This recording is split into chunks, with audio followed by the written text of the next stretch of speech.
kali ini udah memasuki episode terakhir. Di episode sebelumnya kita udah membahas tentang fashion, social life skill, social life corporate, dan episode menarik lainnya. Betul banget. Nah, episode kali ini pastinya bakal dekat banget dengan sama kita apalagi tips di rumah yang udah mulai nyiapin dirinya untuk terjun ke dunia pekerjaan, apalagi mau daftar magang nih. Wah, kalau udah membahas magang pastinya butuh skill dan keterampilan yang kita butuh banget nih untuk kedepannya. Jika mungkin tips di rumah udah ada spoiler dikit kali ya. Mungkin dengan pembahasan kita tadi mungkin udah ke spoiler, episode kali ini bakal membahas skill-skill yang ada di pekerjaan nanti ya. Betul banget. Jadi hari ini telah hadir bersama kita narasumber Bapak Haris. Bapak Iya. Selamat datang Pak Haris, sebuah kehormatan terima kasih, bagi kami. sama-sama. Iya. Gimana nih Bapak kabarnya? Baik, sehat. Lagi sibuk apa nih Ya, tadi? biasanya sibuk. Kalau bukan sibuk lah. Karena Pak Haris kan selaku wakil Iya. Dekan 3, terima kasih ya Pak Iya, sudah iya. meluangkan waktunya. Iya, iya. Mungkin saya masuk ke pertanyaan ya Iya. Pak sekarang. Kami kan sekarang sudah memasuki semester 4 nih Iya, Pak, iya. yang mana udah setengah jalan di dunia perkuliahan. Sedikit lagi kita udah mau magang, kita sedang cari passion kita nih di mana untuk magang. Kira-kira bagaimana sih Pak cara kita mengidentifikasi skill yang relevan sama karir yang kita pengen? Oke, yang pertama saya apresiasi bahwa Anda sudah memilih dan menentukan pilihan sebagai mahasiswa ilmu komunikasi adalah sesuatu yang tepat. Anda lihat dalam era digital saat ini, perkembangan pengetahuan, perkembangan dunia industri itu sangat kompetitif. Kebutuhan akan tenaga komunikasi itu sangat tinggi ya untuk mengembangkan sebuah industri, sebuah bisnis, sebuah corporate ya, baik corporate swasta maupun corporate pemerintah ya, seperti BUMN itu kan sangat membutuhkan tenaga-tenaga komunikasi. Begitu juga sektor pemerintah ya. Pemerintah harus memberikan layanan yang baik, layanan yang prima kepada publik. Maka ini penempatan tenaga-tenaga komunikasi ini hal yang penting ya. Bagi saya melihat bahwa calon sarjana ilmu komunikasi sangat terbuka jalan hidupnya, sangat terbuka kesempatan untuk dia bekerja di berbagai bidang. Bagi saya seperti itu ya. Jadi bagaimana agar Anda selalu memperkuat kompetensi, keterampilan agar Anda punya daya saing untuk bersaing dengan calon sarjana komunikasi dari berbagai universitas yang ada di Indonesia. Tadi kan sempat Bapak mention bahwa ilmu komunikasi ini peluangnya sangat besar ya, ya kita bisa daftar ke semua posisi di perusahaan karena setiap perusahaan pasti membutuhkan komunikasi. Ya kan Pak? Iya, benar. Nah, pertanyaan selanjutnya ini mungkin akan menyinggung hal tersebut, bahwa komunikasi kan sering bertemu dengan orang banyak, kita sering berbincang dengan orang-orang yang penting yang ya. Nah, menurut Bapak sendiri, apa sih yang perlu kita tingkatkan untuk meningkatkan skill komunikasi kita sendiri? Oke, saya perlu tambahkannya, saya beberapa tahun yang lalu sempat membawa ada beberapa mahasiswa komunikasi ke Mabes TNI. Di situ mereka menyampaikan bahwa Mabes TNI pun perlu branding ya, membranding dirinya. Institusi militer, institusi kepolisian perlu membranding dirinya sebagai suatu lembaga yang ramah terhadap publik ya. Jadi kemampuan yang harus Anda miliki adalah kemampuan berkomunikasi. Nah, ini pasti Anda sudah memiliki kemampuan itulah. Masa calon sarjana komunikasi introvert kan nggak mungkin. Dia bisa berkomunikasi grassroots, kelompok menengah sampai pada kelompok elit di negeri ini ya. Jadi rasa percaya diri harus terbentuk ya. Begitu Anda menjadi sarjana komunikasi, Anda harus punya rasa percaya diri yang terbangun. Karena tanpa punya rasa percaya diri, maka Anda tidak akan punya kemampuan berkomunikasi. Jangan lupa juga wawasan ilmu pengetahuan. Pengetahuan umum itu penting. Karena Anda akan berkomunikasi dengan orang dari latar belakang yang berbeda-beda. Ada latar belakang ekonomi, ada olahragawan, ya, ada kemudian misalnya buruh pekerja lapangan, ya, ada militer atau polisi, ya. Jadi latar belakang ini sehingga begitu Anda ngomong, apa yang Anda sampaikan itu nyambung gitu ya. Jadi keterampilan yang itu saya sampaikan, apalagi Anda bekerja akan magang di kantor pemerintah maupun kantor swasta, jangan lupa memperkuat kemampuan akademik Anda juga memperkuat kemampuan kolaborasi Anda. Kadang orang tuh pintar, tetapi dia tidak bisa bekerja sama dengan orang lain. Padahal dunia pekerjaan itu menuntut kita berkolaborasi dengan orang lain. Banget, apalagi nanti di dunia kerja kita bertemu dengan orang baru dengan latar belakang berbeda dengan pengalaman baru lagi. Benar. Kemampuan adaptasi harus kita miliki. Iya. Jangan Anda ego gitu. Jangan kita selalu menyalahkan kenapa orang lain ini, kenapa orang lain ini. Tapi Anda harus introspeksi diri dan mengevaluasi diri agar Anda bisa beradaptasi dengan orang lain. Kita berhadapan dengan orang lain itu kita nggak harus mengikuti minta supaya dia menyesuaikan dengan apa yang kita inginkan, tetapi kita bagaimana bisa beradaptasi dengan apa menjadi keinginan dia gitu. Nah, kebanyakan ya kita ini karena pengaruh COVID-19 akhirnya kita punya keterampilan beradaptasi, bersosialisasi itu terbilang rendah gitu. Maka ini Anda yang mau magang juga, Anda akan berhadapan dengan dunia kerja yang benar-benar keras, yang benar-benar kejam. Tapi semua itu jadi lembut dan baik kalau Anda punya keterampilan komunikasi. Prejudice, prasangka buruk itu harus dihilangkan. Jangan Anda lihat sesuatu itu dari kulit luarnya. Wah, ini kalau orang yang hitam, yang tinggi gede pasti galak ya. Orang yang galak, orang yang tegas, yang judes, Anda gimana agar dengan komunikasi yang Anda miliki membuat dia punya penilaian yang positif terhadap Anda, dia baik kepada Anda. Ini yang harus dimiliki oleh calon-calon peserta magang. Mungkin lebih ke bagaimana kita bisa memposisikan diri kita. Benar sekali, memposisikan diri kita pada suatu tempat. Anda harus berpikir, mempelajari terlebih dahulu, kira-kira lingkungan sosial apa yang Anda akan ditempati, atau Anda tempati ini lingkungan sosial seperti apa? Kelompok umur mana? Latar belakang pendidikan mereka seperti apa? Latar belakang sosial, latar belakang budaya, latar belakang agama, sehingga begitu Anda berada pada lingkungan sosial, Anda sudah memahami latar belakang sosial, dengan gampang Anda beradaptasi, tidak menyinggung perasaan orang lain, ya, dan keberadaan Anda bisa diterima di orang lain, diterima oleh orang lain dengan latar belakang yang berbeda-beda gitu. Jadi sekali lagi jangan kita mencari kesamaan. Wah, ini kalau tidak alma mater dengan kita, saya nggak mau nih magang seperti itu. Kalau nggak sesuatu sama kita, nggak enak nih. Justru dunia magang itu Anda ketemu dengan latar belakang pendidikan, latar belakang etnis, latar belakang sosial yang berbeda-beda. Itu kemampuan Anda diuji, sehingga suatu saat Anda diwisuda, Anda bisa bekerja pada dunia pekerja yang real, yang nyata, Anda sudah terbiasa beradaptasi. Mungkin kan kalau misalnya ngomongin adaptasi itu kita bisa latih di kuliah dengan mengikuti organisasi atau enggak komunitas-komunitas gitu ya Pak. Biar kita juga nggak kaget gitu pas masuk ke dunia pekerjaan. Iya. Adaptasi itu bisa dibentuk dari famili atau keluarga. Nah, jadi Anda ini kan saya doain ya, mudah-mudahan selepas magang dapat pekerjaan dan dapat suami yang sesuai dengan kriteria Anda. Ya, semua harus punya kriteria ya.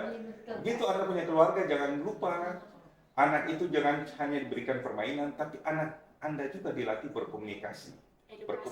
Edukasi tadi ya. Komunikasi, edukasi dengan lingkungan famili, lingkungan sosial sekitarnya. Suatu saat dia dewasa, dia besar, maka dia sudah terbangun rasa percaya diri dan keterampilan berkomunikasi. Dan di perguruan tinggi juga keterampilan komunikasi, keterampilan membangun relasi itu kan bisa dibangun lewat organisasi intra maupun ekstra kampus. Dan saya yakin semua yang mahasiswa komunikasi, mayoritas mereka yang terlatih dalam organisasi intra maupun ekstra kampus. Iya. Membahas tadi tentang adaptasi, selain adaptasi dengan lingkungan, pastikan kita harus adaptasi dengan era sekarang ya Pak, dimana teknologi itu udah semakin maju banget. Nah, gimana sih Pak kita sebagai mahasiswa, apalagi sebagai Gen Z Pak, untuk beradaptasi dengan teknologi sekarang? Anda lihat bahwa kompetensi harus memiliki adalah kompetensi digital juga. Ya, Anda terlahir pada era digital, perkembangan teknologi begitu pesat. Sayang kalau Anda tertinggal penggunaan teknologi. Jadi penggunaan teknologi jangan dipakai untuk sesuatu yang bernilai entertain aja, hiburan saja, tetapi bernilai edukatif, bernilai teknologi yang bisa mendatangkan kompetensi tambahan buat Anda dan juga bisa menambahkan nilai ekonomi kepada Anda. Sekarang saya mau bilang alma mater itu sesuatu yang tidak penting lagi, perkembangan teknologi, revolusi dalam bidang teknologi itu sudah merata dengan teknologi satelit. Dari Papua sampai Aceh punya kemampuan keterampilan teknologi yang sama. Kalau kita yang berada di ibu kota negara yang sementara ini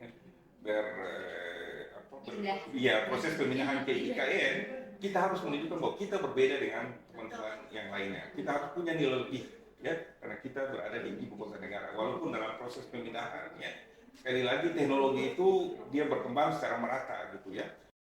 Jadi kalau Anda tidak melatih kemampuan teknologi dengan baik, maka kita akan tertinggal. Dan kita lihat kompetensi di bidang teknologi itu kompetensi yang terbuka, dikuasai bukan hanya mahasiswa dalam bidang teknologi komputer saja, tetapi kedokteran paham itu, sastra paham itu, agama Islam paham itu, teologi paham itu, ilmu berbagai eksakta dan non eksakta harus memiliki kompetensi dalam bidang teknologi, apalagi industri dan ekonomi. Ya. Apalagi kalau di era digital ini semua hal bisa diakses dengan cepat. Jadi kalau nggak ada kata yang nggak bisa gitu. Misalnya ada orang yang ngerasa public speakingnya kurang atau nggak bisa Excel, nggak bisa Word dan sebagainya, bisa diakses dengan mudah melalui Google atau YouTube ya. Oke, saya setuju itu ya. Sekarang ilmu itu terbuka. Betul. Orang bisa menguasai lebih dari satu bahasa asing dengan menggunakan teknologi. Orang bisa memahami, mempelajari lintas disiplin ilmu dengan menggunakan teknologi. Tapi bukan berarti tutor atau mentor atau dosen atau guru itu sesuatu yang tidak penting. Itu harus penting juga ya, kita pelajari. Sama pentingnya juga kita mengakses teknologi tetapi menggunakan tutor, menggunakan panduan, menggunakan guru, menggunakan mentor yang baik juga ya. Mungkin walaupun teknologi sekarang udah besar banget, kita tetap butuh dosen dan guru yang itu teknologi kita gunakan sebagai penunjang. Penunjang, sekali lagi penunjang. Tadi kan Bapak sempat mention tentang magang ya Pak. Nah sekarang ini kan sudah banyak program-program mentoring ataupun kegiatan berbasis online mengenai pentingnya mentorship atau networking dalam pengembangan karir. Nah, bagaimana menurut Bapak cara yang efektif bagi kita untuk membangun jaringan yang profesional ataupun membuka relasi mungkin ya Nan ya? Ini penting ya, saya bercerita dikit ya. Saya mengamati kawan-kawan di Akademi Militer, Angkatan Laut, Udara, Kepolisian. Itu program mentoring itu mereka bangun sejak mereka masih berada pada posisi sebagai taruna, seperti ada posisi sebagai mahasiswa. Jadi artinya yang senior, yang alumni, yang kakak tingkat punya tanggung jawab, ya, membina para juniornya. Nah, ikatan antara alumni dan taruna itu terjalin. Begitu juga Anda kan misalnya punya kakak tingkat yang udah lulus atau alumni FIS yang udah lulus, itu jaringan organisasi alumni Anda harus tetap jalin dengan baik buat mereka.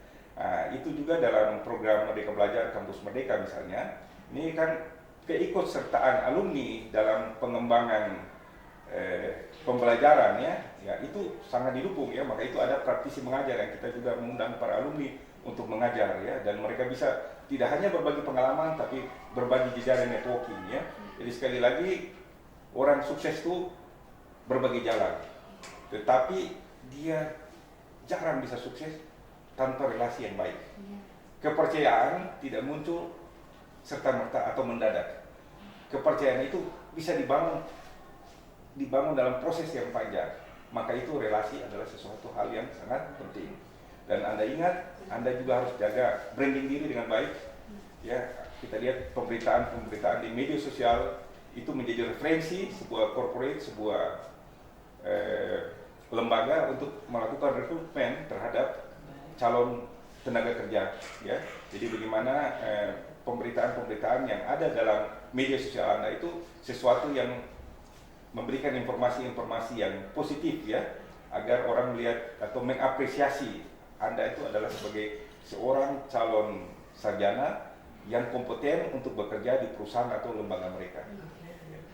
Betul, saya setuju juga sih Pak kalau membangun relasi itu sangat penting karena kita juga merasa pas kita mau mendaftar magang bahwa rekomendasi dari kakak tingkat ataupun teman kerabat kita itu penting ya untuk setidaknya kita punya bayangan gitu nanti magang nanti seperti apa, terus perusahaan yang mau kita pilih itu apa aja. Istilahnya kayak kita terbar jaring ya Pak, yang lainnya. Benar. Saya berbagi pengalaman aja. Saya ketemu salah satu pejabat di kementerian, salah satu kementerian penting di Indonesia. Saya nggak enak karena ini bicara ruang publik, kalau bicara lembaga nanti nggak enak juga. Tetapi dia mengatakan bahwa dia merasakan itu bagaimana grup-grup berdasarkan alma mater, alumni itu sangat berpengaruh dalam mendorong ya seseorang pada tangga karir yang lebih tinggi. Ya, jadi apapun itu sesuatu yang kita nggak bisa hindari. Dalam diri manusia kecenderungan untuk dia berkelompok, maka dia pasti mencari kelompok-kelompoknya. Maka itu saya ingatkan buat Anda bergaul bisa aja internal kelompok Anda, tetapi jangan lupa bergaul dengan orang yang berbeda kelompok dengan Anda. Ya, jadi keterampilan berkomunikasi, relasi itu hal yang paling terpenting. Anda juga ego hanya memikirkan diri Anda, tetapi Anda juga harus empati kepada orang lain. Relasi itu terbentuk. Orang yang punya banyak relasi, itu pasti dia punya empati orang lain. Dia tidak pelit, dia tidak kikir, senang berbagi kepada orang lain. Pada saat Anda tidak peduli terhadap orang lain, tidak peduli terhadap sesama, pelit, kikir, tidak mau berbagi, maka saya yakin Anda orang yang tertutup dan tidak punya relasi. Ya, karena kita melakukan hal baik pasti akan Pasti. dapat Dan relasi itu sesuatu yang mahal dan tidak bisa dikonversi dalam rupiah atau dolar. Nah, ya sekali lagi relasi itu mahal ya. Kalau saya ada waktu saya bercerita bagaimana orang membangun relasi dalam waktu yang proses lama. Kawanan itu sesuatu hal yang lama ya. Orang kadang mengorbankan keselamatan dirinya untuk keselamatan temannya. Nah, ini bagaimana orang membangun relasi pertemanan itu dalam waktu yang panjang ya. Jadi saya minta kepada Anda sebagai anak-anak muda menjalani pertemanan dengan rasa setia kawan ya. Jangan anggap bahwa teman itu sesuatu yang murah dibandingkan dengan materi. Sekali lagi, relasi pertemanan ya itu tidak bisa dikonversi dalam bentuk materi. Ya. Mungkin ini pertanyaan terakhir ya Pak. Tadi kita udah bahas banyak banget tentang relasi, adaptasi gitu. Gimana sih Pak caranya supaya kita tetap konsisten dan termotivasi disiplin dalam proses pengembangan kita yang masih panjang sekali nih Pak untuk kehidupan kita ke depan? Ya, pertama setiap diri Anda harus punya cita-cita yang menjadi, dan Anda harus punya perencanaan hidup kapan Anda mencapai cita-cita itu, dan Anda konsisten dalam bahasa agama istiqomah ya. Jadi setiap orang harus menentukan kira-kira perencanaan hidupnya ingin seperti apa.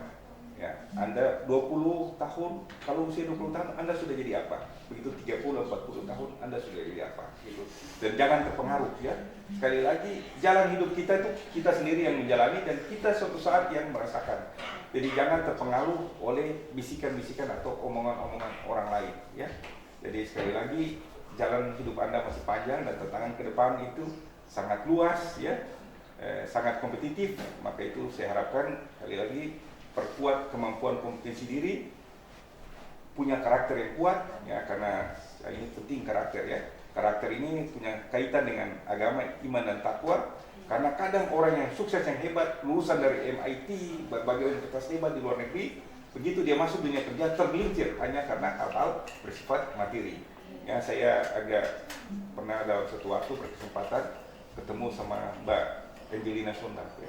Nah, bagaimana orang putri Indonesia pernah sekolah di luar negeri dan masuk di dunia politik, kemudian ya karena sesuatu dan lain hal kemudian tergelincir ya, dan tidak semua orang punya kemampuan untuk bertahan eksis.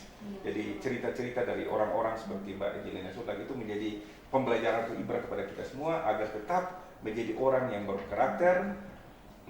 Anda harus memilih, pintar-pintar memilih kawan dan teman, dan jangan cepat termakan oleh sesuatu yang menurut Anda sesuatu yang manis, sesuatu yang baik ya. Sekali lagi, istiqamah atau berpegang teguh pada karakter, pada hal-hal yang sudah diajarkan oleh Bapak Ibu itu di rumah, itu hal yang penting. Jadi orang yang jujur itu hal yang penting.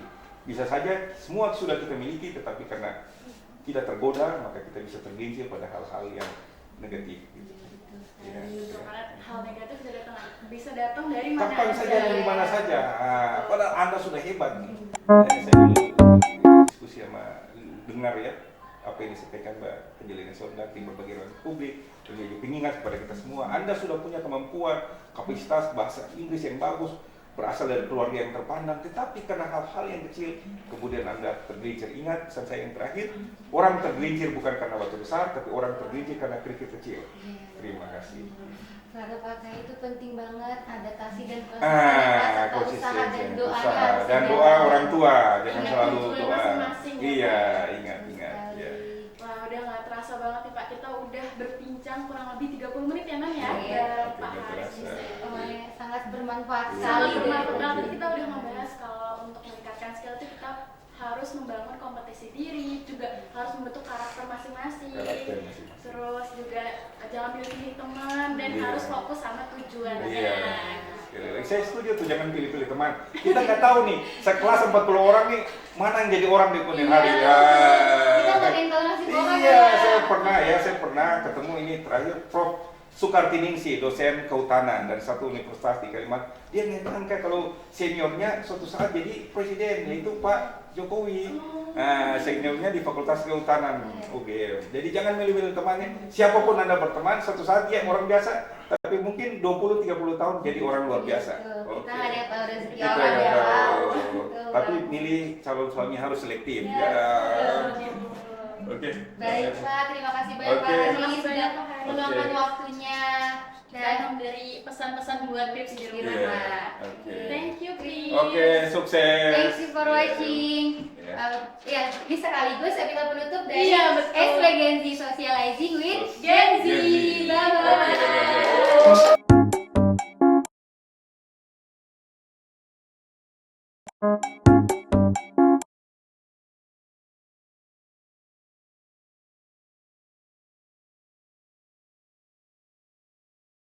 Oke.